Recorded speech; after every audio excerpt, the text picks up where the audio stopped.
E se a maior história já contada não terminasse na cruz ou na tumba vazia, mas começasse exatamente ali? O que aconteceu com os 12 homens que andaram com Jesus, que comeram com ele, que o viram ressuscitado? A história deles é um eco que atravessa 2 milênios, uma crônica de fé, falha e sacrifício final. Estamos falando de pescadores, coletores de impostos, homens comuns, tirados da obscuridade para se tornarem as colunas de um movimento que mudaria o mundo.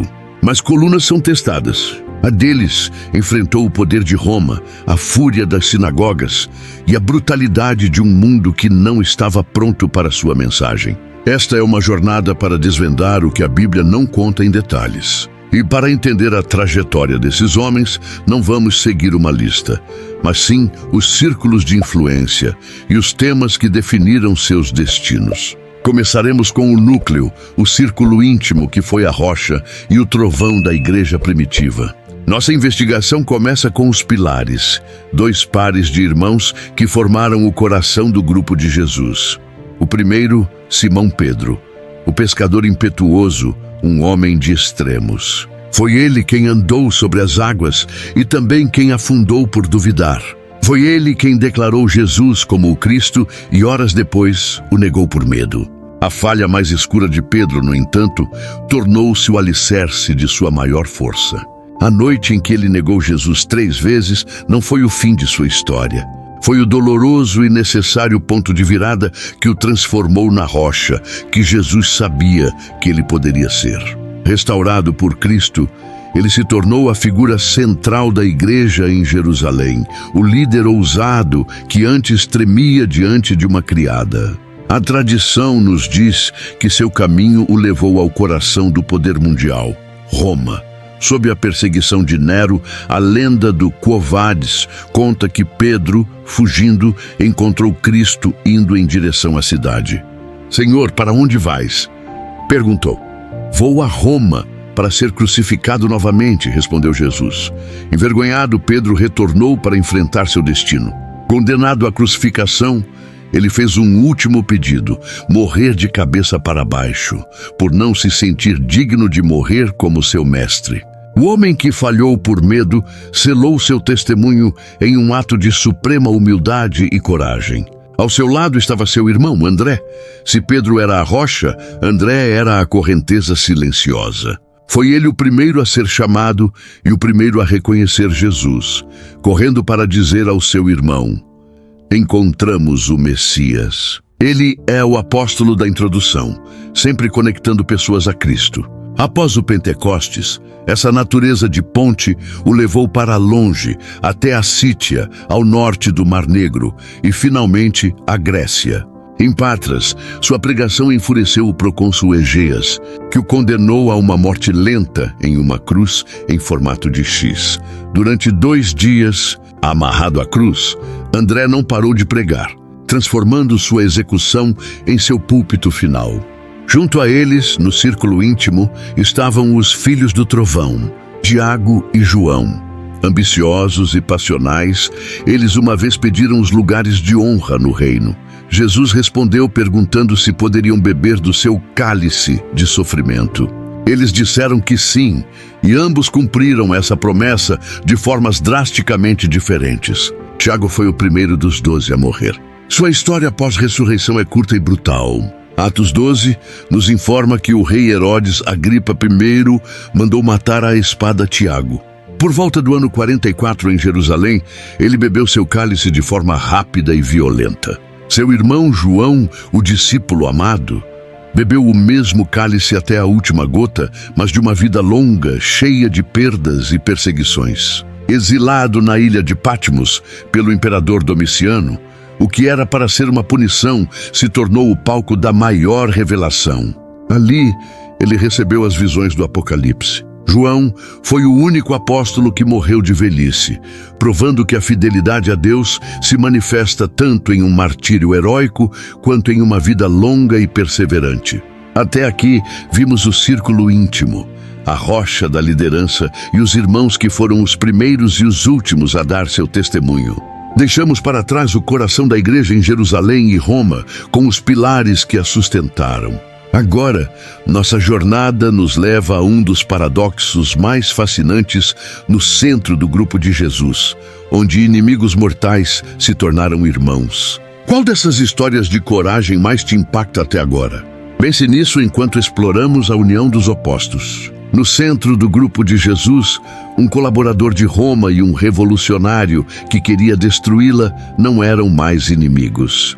Eram irmãos. Esta é talvez a primeira e mais poderosa lição sobre o reino de Deus. Ele cria uma família onde o mundo só vê facções. Mateus era um coletor de impostos, um traidor aos olhos de seu povo, trabalhando para o opressor. Jesus o encontrou em sua coletoria e disse apenas: "Siga-me". Mateus deixou tudo para trás. Sua inclusão foi um escândalo, provando que o chamado de Cristo transcende o passado. A tradição diz que o homem que antes servia a Roma com sua caneta levou o evangelho à Etiópia. Ali, ao se opor ao desejo incestuoso do rei, foi morto à espada enquanto celebrava em um altar. O ex-publicano pagou seu imposto final não a César, mas ao seu rei. Agora considere seu oposto, Simão, o Zelote. Os zelotes eram nacionalistas radicais que pregavam a rebelião armada contra Roma. Em qualquer outro lugar, Simão e Mateus seriam inimigos mortais. Em Cristo eram irmãos. O fogo revolucionário de Simão não foi extinto, foi redirecionado. Seu zelo pela nação tornou-se um zelo pelo reino de Deus. As tradições sobre seu destino se dividem, mas a mais forte o une a outro apóstolo, Judas Tadeu, em uma missão na Pérsia. Lá eles confrontaram sacerdotes da religião zoroastriana. O fim de Simão foi terrivelmente irônico. O homem que provavelmente já empunhou uma adaga revolucionária foi, segundo a tradição, cerrado ao meio. Ele nos mostra que o reino de Deus não avança pela espada, mas pelo sacrifício.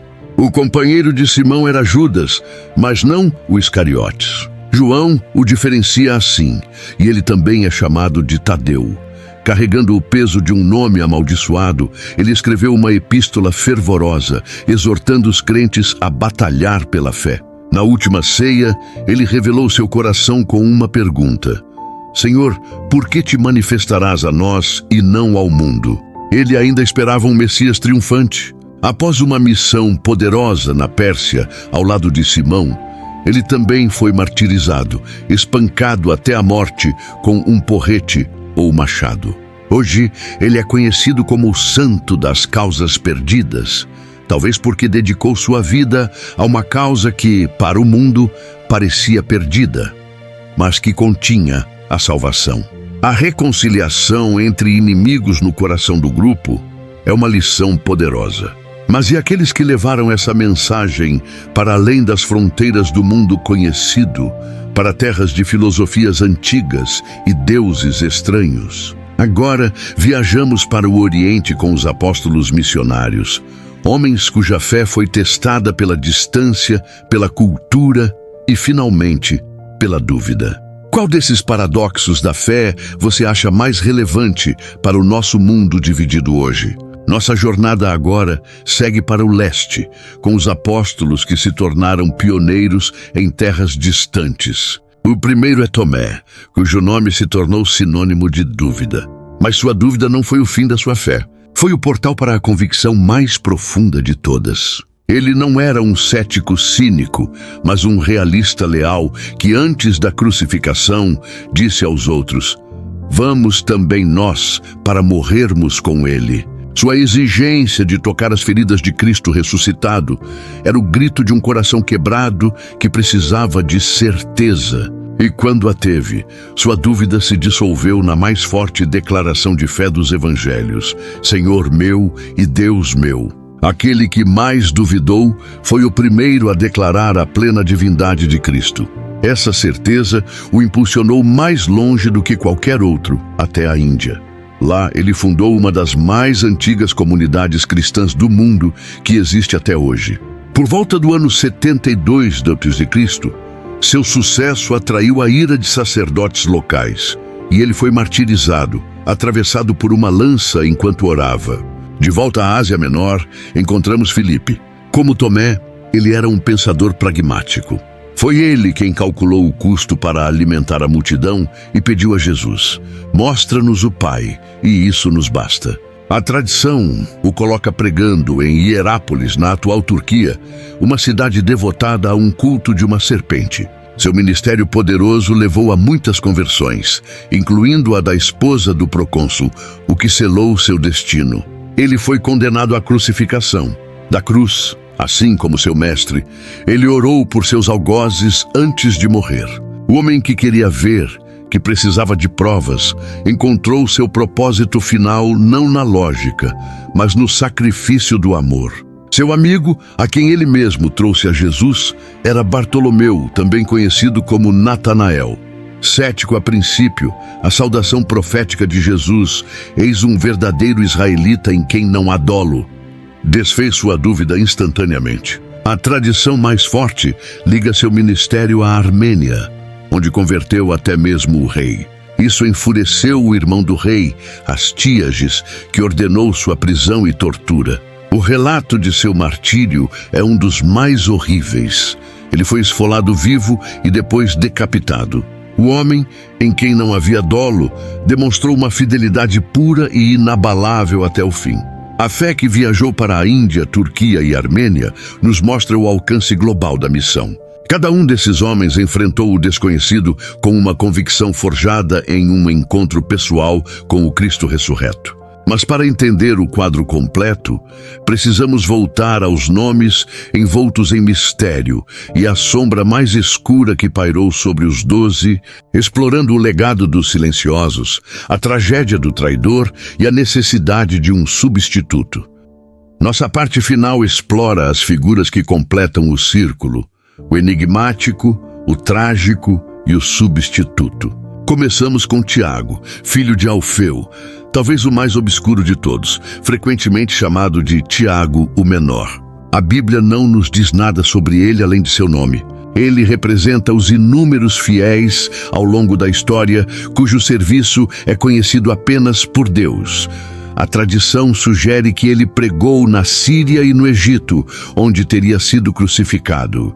Sua vida é um testemunho de que a fidelidade não requer fama.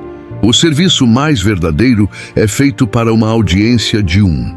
De sua obscuridade, somos forçados a nos virar para a figura mais infame, Judas Iscariotes. Ele era um dos 12, andou com Jesus, testemunhou seus milagres. E o traiu. A motivação, ganância, desilusão política, possessão demoníaca, permanece um enigma sombrio. Sua história é uma tragédia e um aviso. A proximidade de Jesus não garante a salvação. Mas a tragédia de Judas não é apenas a traição. É a diferença crucial entre remorso e arrependimento. Ao ver Jesus condenado, ele sentiu remorso, um peso esmagador de culpa. Mas em vez de correr para a graça que Pedro encontrou, ele correu para o desespero, tirando a própria vida. A morte de Judas deixou uma vaga no número 12, um símbolo sagrado das tribos de Israel. Os 11 restantes, liderados por Pedro, decidiram escolher um substituto, alguém que foi testemunha ocular de todo o ministério de Jesus.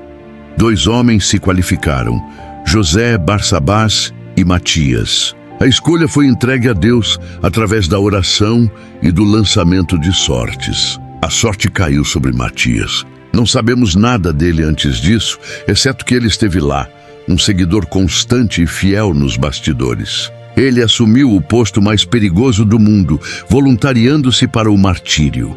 A tradição diz que ele pregou na Geórgia ou Etiópia e foi martirizado, provando ser um sucessor digno da missão apostólica. Sua escolha mostra que o plano de Deus não é frustrado pela falha humana. O lugar vazio foi preenchido e a missão continuou. Ao olharmos para trás, o que vemos não é um grupo de super-heróis, mas um mosaico de humanidade crua. Vemos a impetuosidade de Pedro, a dúvida de Tomé, o zelo de Simão, a traição de Judas. Eram homens comuns, cheios de falhas. E é isso que torna suas histórias tão poderosas. Deus não escolhe os capacitados. Ele capacita os escolhidos. A morte de cada um não foi uma derrota. Como disse Tertuliano, o sangue dos mártires é a semente da igreja.